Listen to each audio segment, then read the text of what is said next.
Ramón Caridad, ya lo tenemos, es nuestro siguiente invitado y es el responsable de clientes estratégicos en Pictet, en Iberia y en LATAM. Bienvenido, Juan Ramón.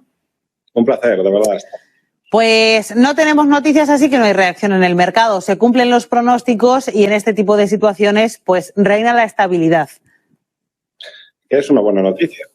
Estamos con una moderada ralentización en los datos macroeconómicos.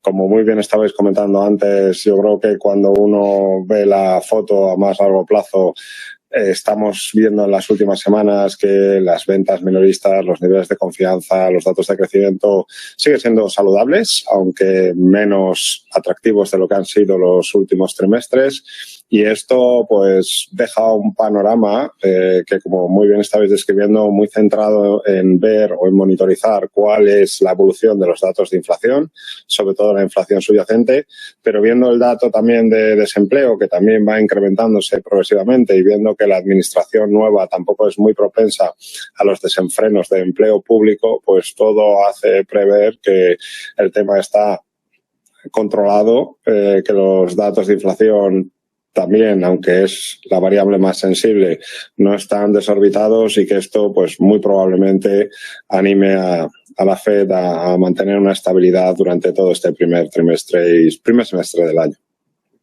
O sea que la Fed va a estar estable, por un lado, ante los datos macro que le acompañan a ese movimiento y, por otro lado, también lo hemos comentado con los anteriores invitados, por la situación política en Estados Unidos, geoeconómica, que invita a esperar y ver. Sí, desde Pictet Asset Management el escenario con el que se trabaja es de una bajada de tipos de interés y no antes de la reunión de junio.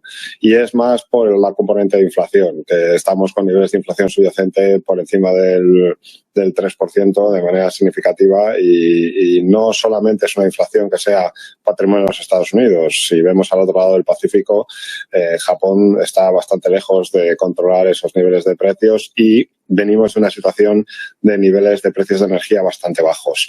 En la componente geopolítica, poco a poco, al menos va dejando entrever que esos precios de la energía no parece que se vayan a descontrolar, pero venimos de una base baja. Los datos de salarios han sido muy pegajosos. Si se ralentiza el mercado laboral debería haber menos presión, pero siguen siendo altos y un poco por eso la Fed, por lo que dice y por lo que su mandato es aislarse un poco de la componente política, ir más a lo factual y a los datos. Y los datos es que no hay un problema de recesión, tampoco hay una inflación descontrolada, pero todavía está alta, con lo cual lo lógico y lo previsible es mantener. Has dicho que como mucho un recorte de tipos en junio. ¿Qué tendría que pasar para que acelerara la Fed? Descontrol de inflación. En cuanto a bajadas, dices. Sí. Bueno, es que también existe el escenario, contrario. Sí, me hace gracia que digas eso porque también existe. Tienes toda, por eso me he anticipado, pero tienes toda la razón. La componente más sensible y la que más puede evolucionar, la que puede dar más sorpresas a corto, son los niveles de inflación.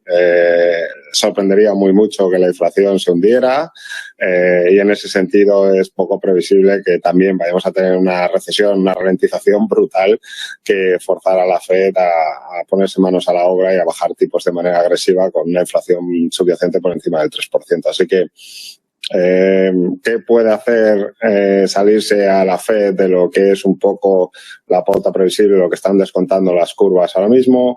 Un repunte de inflación inesperado. ¿Repunte de inflación inesperado que pueden provocar los aranceles? O como hablábamos antes con el primer invitado, con Pedro Sánchez, al final los aranceles no van a tener un impacto tan grande sobre la economía porque no va a haber tanta imposición arancelaria y Trump los está usando con el objetivo de negociar.